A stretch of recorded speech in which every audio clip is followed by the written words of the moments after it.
Indonesia tanah air beta, pusaka abadi nan jaya.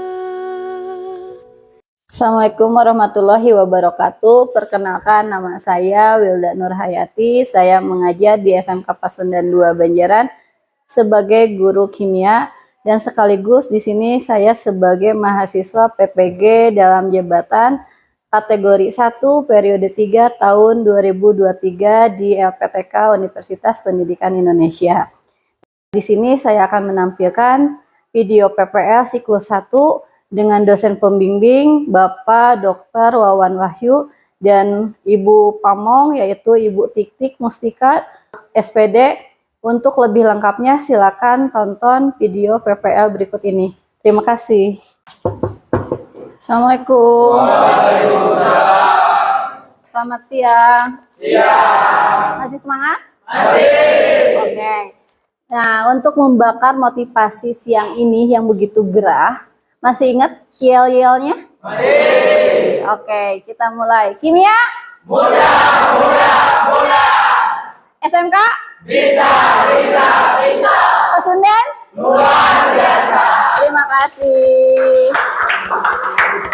Nah, sebelum memulai pada materi kimia hari ini, Ibu mau mengabsen dulu. Kira-kira ada yang nggak masuk nggak hari ini? Bentar, biar valid Ibu absen aja deh. Mia?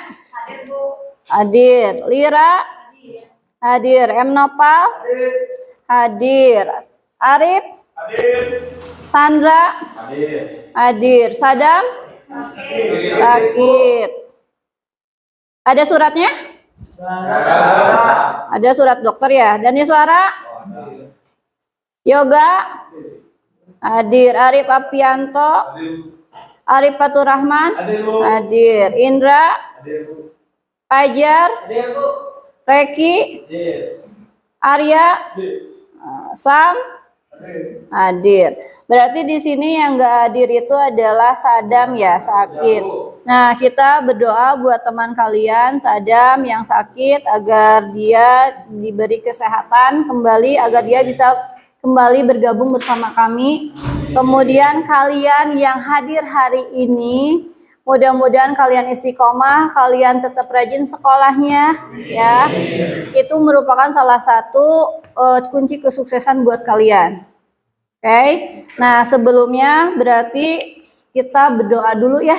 Biar apa yang kita dapatkan, kita diberi kemudahan, kita diberi kelancaran, mudah-mudahan ilmu yang kita terima itu bisa bermanfaat ya.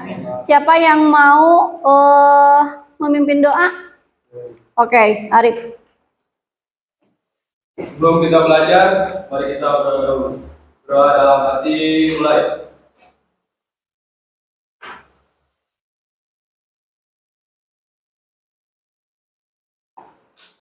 Doa selesai. Beri salam. Assalamualaikum warahmatullahi wabarakatuh. Waalaikumsalam warahmatullahi wabarakatuh. Nah, hari ini kita akan mempelajari materi larutan elektrolit dan non-elektrolit ya. Nah, sebelumnya Ibu akan diawali dengan apersepsi, yaitu materi yang minggu kemarin. Kalian masih ingat materi minggu kemarin apa? Masih. Tentang apa? Ikatan kimia. Ikatan kimia. Kalau masih ingat, Ibu akan ngetes coba dengan pertanyaan. Pengertian dari ikatan kimia siapa yang tahu? Cung. Ya, siapa itu teh? Ibu terada lupa nopal ya? Apa? Ikatan kimia itu? Gaya yang mengikat dua atom atau lebih membentuk senyawa atau molekul. Ya, benar. Benar? Jawabannya benar. Berarti masih ingat ya, alhamdulillah. Berarti kalau ingat kita mulai pada materi di sini larutan elektrolit dan non-elektrolit. Kalian bisa menyaksikan dulu di sini. Nah, tujuan dari pembelajaran larutan elektrolit dan non-elektrolit di sini yaitu peserta didik dapat menganalisis sifat larutan berdasarkan daya hantar listriknya dengan melalui percobaan menggunakan model pembelajaran POE. yaitu predict, observe, dan explain, untuk mengembangkan keterampilan dalam merancang dan melakukan percobaan secara mandiri, kreatif, berpikir kritis, dan gotong royong. Ya, ini adalah tujuan pembelajarannya. Kemudian di sini karena tadi Ibu berdasarkan metode pembelajarannya POE, berarti di sini ada 3 sintak. Yang sintak pertama itu adalah predict. Predict di sini kalian mengamati fenomena-fenomena yang terjadi karena alam atau fenomena yang terjadi dalam kehidupan sehari-hari melalui tayangan video. Di sini saya punya 4 tayangan video ya. Yang pertama kalian bisa lihat di sini. Buruk begitu ya. Bella, tadi di visual kita sudah melihat ada bantuan makanan, Anda menyebutkan tadi air bersih pula sudah diberikan pada warga yang bertahan di rumah. Bagaimana soal listrik? Apakah dengan air yang lebih surut akhirnya listrik sudah dihidupkan untuk pemukiman di belakang Anda? Ya, betul sekali, Bram. Memang sejak sore tadi pihak dari BPBD DKI Jakarta sudah memberikan bantuan seperti tadi nasi kotak dan juga 50 air mineral kepada warga ataupun masyarakat yang terdampak di RT 11 RW 5 Kelurahan Cawang, Jakarta Timur. Pertanyaan menarik terkait dengan listrik ataupun bagaimana keadaannya kalau misalnya sekarang sudah mulai surut. Memang pihak dari warga dan juga pihak dari wali kota setempat sudah memulai untuk menyalakan listrik ataupun lampu-lampu di sekitar di area pemukiman warga di RT. Sudah bisa video yang pertama? Nah, sekarang kita lanjut pada video yang kedua. Di sini saya ada video yang kedua. Akibat banjir yang melanda beberapa wilayah di Jakarta, maka PLN melakukan pemadaman listrik di wilayah-wilayah yang terdampak banjir. Pemadaman dilakukan demi keselamatan warga. Hingga Sabtu sore, 1.376 unit gardu distribusi PLN terpaksa dipadamkan karena terendam banjir. PLN pun mengerahkan 6.170 personil untuk memantau dan melakukan pengamanan kelistrikan di daerah-daerah yang terdampak banjir. Warga dihimbau untuk segera mematikan listrik ketika terjadi genangan air dan melaporkan situasi tersebut ke PLN melalui call center PLN ataupun kanal-kanal media sosial PLN. Untuk itu kami menghimbau kepada apabila memang di tempat para pelanggan kami ada kenaikan muka air atau ada kenaikan genangan, maka kami sarankan Bapak Ibu mulai mematikan listrik dari MCB yang ada letaknya di bawah kWh meter. Sudah bisa nangkap kedua? Oke. Sekarang video yang ketiga.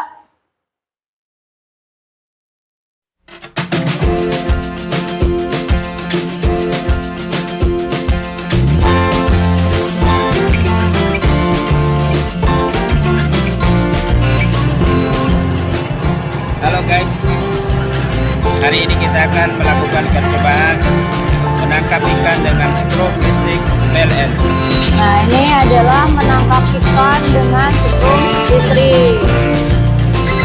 Ini adalah adegan berbahaya ya.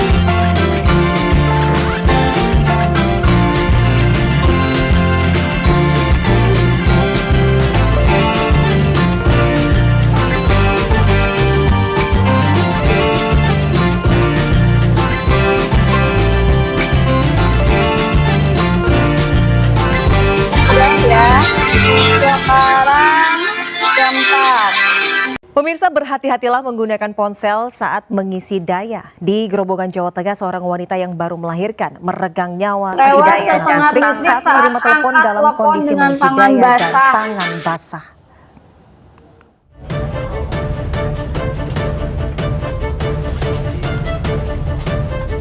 Rika, 21 tahun, tewas akibat tersengat aliran listrik di dalam rumahnya di Desa Telogo Tirto, Kecamatan Gabus, Grobogan, Jawa Tengah. Tragisnya, ibu muda ini baru saja pulang dari puskesmas usai melahirkan anak pertamanya. Kasim, orang tua Rika, tak kuasa menahan tangis saat melihat tim Innafis Polres Grobogan melakukan olah TKP dan visum terhadap jasad sang anak.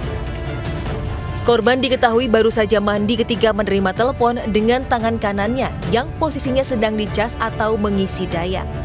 Sementara tangan kirinya digunakan untuk mencabut kepala charger yang masih terhubung stop kontak listrik. Dari hasil visum, korban mengalami luka bakar di jari kiri akibat sengatan listrik karena diduga kondisi tubuh yang masih basah seusai mandi. Masih ada aliran listrik tanpa sengaja. Tadi dari hasil pemeriksaan ditemukan luka bakar di jari manis kiri, itu menandakan bahwa ada luka akibat konsleting arus listrik. Petugas mengamankan HP dan charger sebagai barang bukti, sementara korban diserahkan ke keluarga untuk dimakamkan. Warga pun diminta untuk berhati-hati dan tidak menelpon sambil mengisi daya telepon genggam karena bisa berakibat fatal dan berujung kematian. Dari Grobogan, Jawa Tengah, Rustaman Nusantara melaporkan. Oke, bisa ditangkap tentang video tersebut. Oke, baiklah anak-anak, berdasarkan video fenomena yang kalian lihat di video tadi, coba kalian prediksikan atau kalian ramalkan kenapa hal tersebut bisa terjadi. Coba kalian tulis dan diskusikan hasil prediksi kalian. Itu per kelompok ya.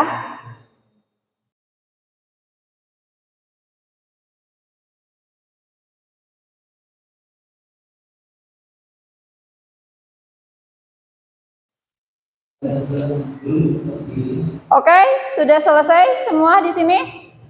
Nah, di sini hampir sama 3 kelompok memprediksikan bahwa apakah air hujan, air sungai, dan air laut tersebut termasuk ke dalam larutan elektrolit yang dapat menghantarkan arus listrik.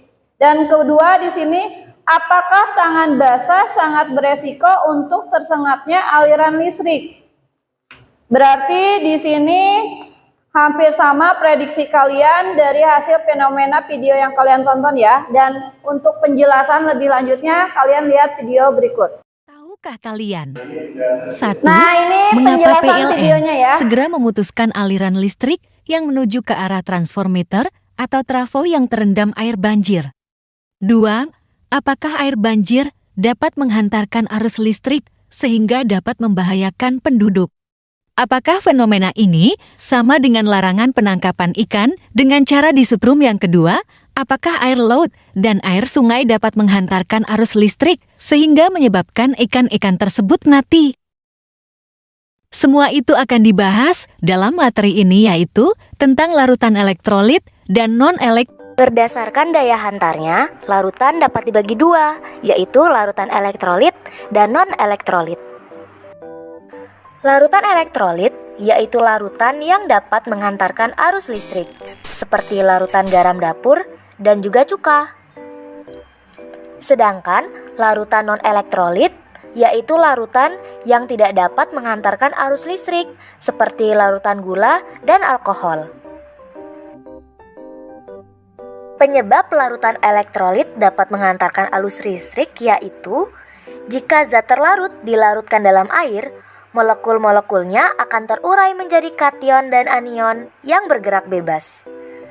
Penguraian ini disebut reaksi ionisasi. Jika zat terlarut tidak terurai menjadi ion-ion, jadi hanya larut sebagai molekul-molekul netral, maka larutan tersebut tidak dapat menghantarkan arus listrik sehingga disebut larutan non-elektrolit.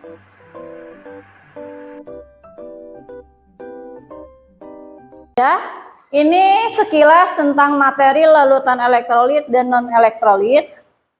Nah, di sini kita langsung ke sintak 2 ya. Kalau tadi sintak 1 sudah prediksi ya. Nah, sekarang sintak 2 ini adalah alur tujuan pembelajarannya. Yang pertama itu adalah peserta didik meniru, merancang alat percobaan alat uji elektrolit bersama kelompoknya untuk menunjukkan sifat larutan berdasarkan daya hantar listriknya. Kemudian yang kedua di sini peserta didik mengecek apakah alat uji elektrolit yang sudah dirancang itu sudah benar atau tidak. Tujuannya bisa dipahami nggak? Bisa. Berarti tahap pertama di dalam sintak 2 ini kalian meniru alat ujinya untuk merancang alat uji elektrolit, ya. Nah, kita di sini saya punya video buat gambaran. Buat gambaran kalian membuat alat uji elektrolit. Kalian perhatikan.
Nah, kalau misalkan nggak nyala, itu biasanya kelemahannya itu ada di baterainya. Jadi antara hubungan baterai ini biasanya yang kurang kuat. Makanya di sini harus pakai solatip yang kuat biar dia tidak goyang-goyang, ya. Oke? Paham? Oke, kerjakan, silakan. Alat ngerancang dulu alat uji, jangan dulu percobaan yang lain. Alat ujinya. So, kalau yang menanya boleh. Kelompok ini udah nyala?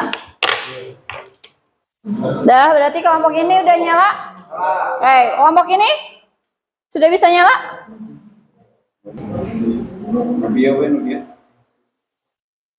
Yang ini. Berarti lampunya ya. Berarti ini alat ujinya sudah benar ya? Dia meniru alat ujinya sudah benar. Untuk kelompok 1, ini kan saya sediakan ada 10 gelas ya. Kemudian di sini ada lakban, biar tidak ketukar. Gelasnya nanti dikasih nama. Larutannya di sini ada cuka, kemudian ada air isotonik ya. Kemudian ada gula, kelompok 3 ya, ada gula. Kemudian ada air sabun. Kemudian ada garam, ya. Kemudian di sini ada air jeruk, ya. Ibu ngambilnya air jeruk yang instan. Kemudian satu lagi ada air suling. Nanti ibu ambil dulu sebentar. Garamnya kalian ambil misalkan pertama 2 sendok dulu tuh, ya. Untuk numerisasinya. Nanti kalian tambah lagi garamnya dari 2 sendok misalkan jadi 4 sendok. Nanti kalian bandingkan. Nyalanya lebih terang atau enggak? Sudah selesai semua merangkai alat ujinya? Di sini ada 3, saya bagi per kelompok. 1 LKPD untuk kelompok 3-nya. Kemudian ini untuk kelompok 2-nya. Dan ini untuk kelompok 1-nya. Boleh kalian dibaca-baca dulu. Di sini ada petunjuk penggunaan LKPD-nya, ya. Kemudian ada teorinya, peta konsepnya, boleh dibuka. Nanti kalian buka halaman yang ada tabel hasil pengamatannya. Paham? Cara pengetesannya, si pakunya harus terendam ya. Mana air biasa nih, harus terendam. Dan posisinya kalian tidak boleh, posisinya tidak boleh bersentuhan gini. Kalau bersentuhan gini ya udah otomatis dia menyala karena si pakunya bersentuhan. Jadi posisinya harus angka 11. Yang nyala ada? Itu apa? Air suling. Air isotonik, sabun. Enggak, kita pintumin enggak? Tidak punya aku, ketinggalan.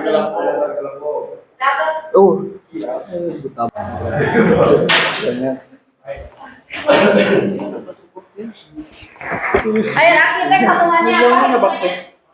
Nah, terang dong, lebih terang. Gelembung lebih banyak. Lebih banyak gelembungnya.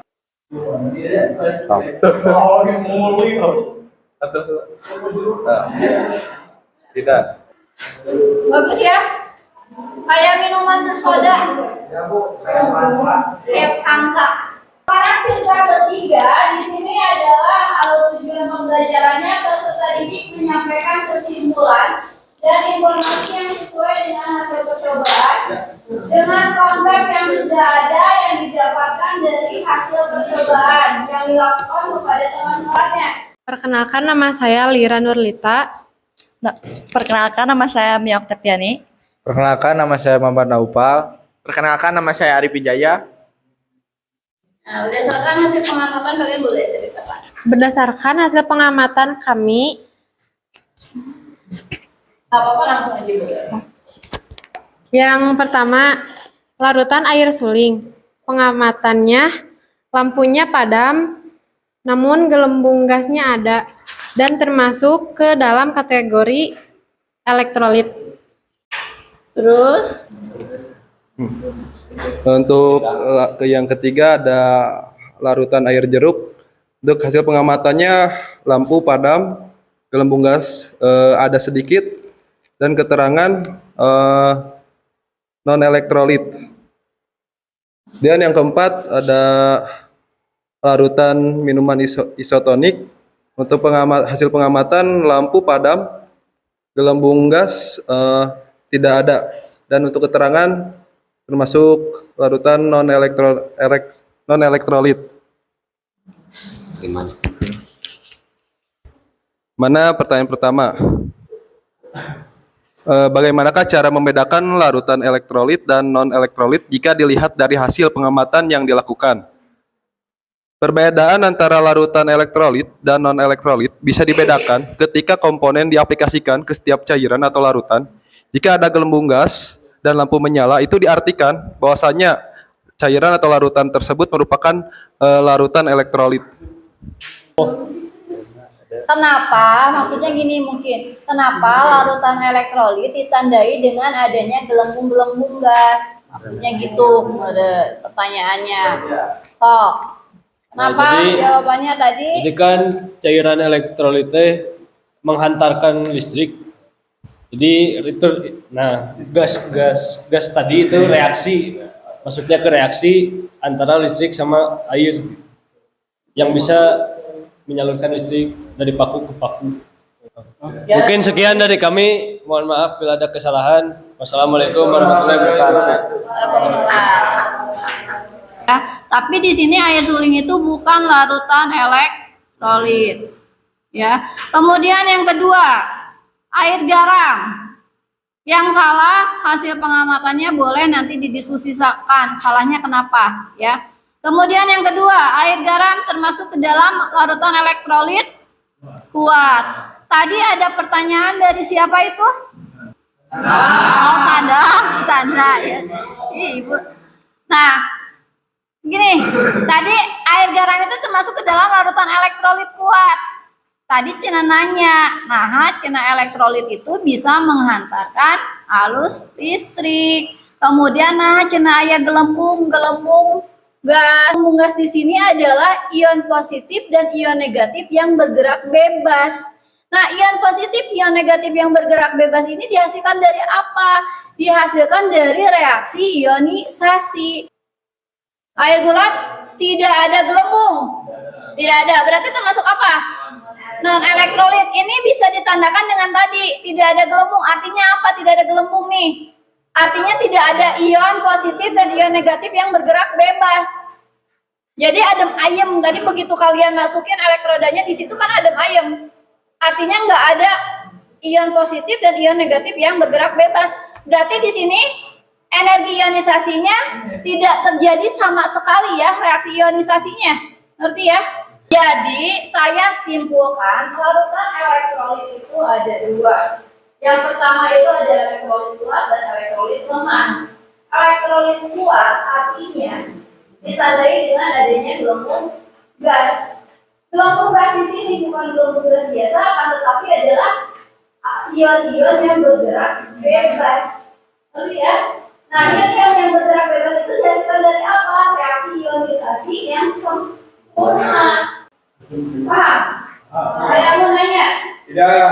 Nah, kalau tidak ada berarti di sini saya ada refleksi, ada kuisnya. Nanti kalian boleh dikerjakan. Ini ada asesmennya. Nanti saya bagikan. Nanti kamu isi. Ya, di sini ada asesmen diagnostik. Ibu akan tanya. Oke, silakan kerjakan tugas refleksinya di halaman 15. Di situ ada asesmen diagnostik dan asesmen formatifnya, di mana kalau kalian sudah selesai nanti kalian boleh kumpulkan. Nah, ini kan asesmen diagnostik. Di sini kan ada pertanyaan nih. Apakah kamu senang dengan pelajarannya? Yang tadi pelajarannya kamu senang nggak? Di sini kan ada emoji senyum, ada marah, ada nih. Kamu pilih yang mana? Senang nggak hari ini? Senang, Bu. Oke, berarti pilih lingkar. Oke, dilingkari. Udah beres yang asesmen diagnostik? Berarti sekarang kamu yang asesmen formatif di sini kamu kerjakan. Ini ada soal pilihan ganda. Nanti kamu jawab mana yang menurut kamu itu benar. Ya, ngerti? Paham? Oke, kerjakan.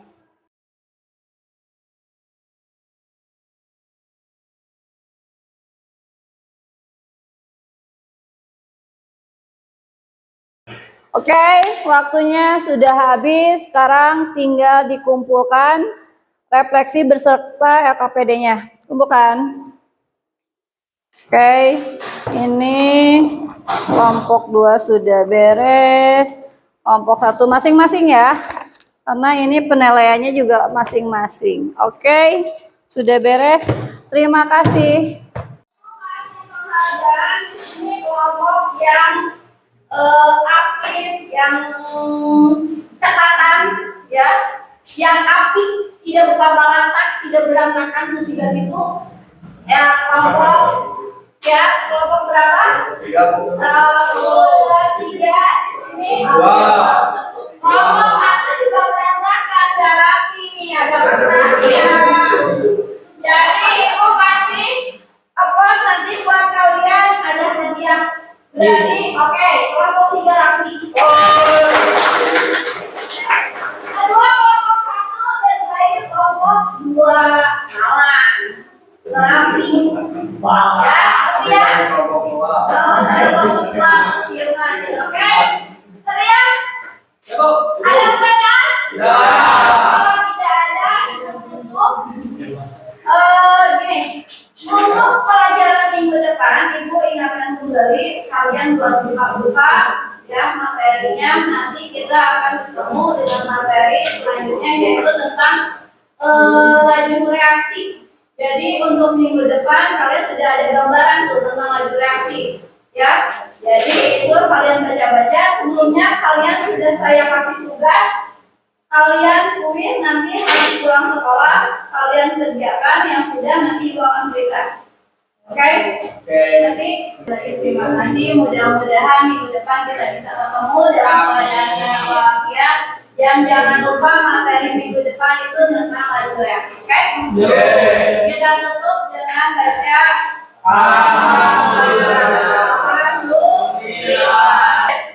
Alhamdulillah. Nanti di komando sama Arif buat berdoa. Yo, Arif.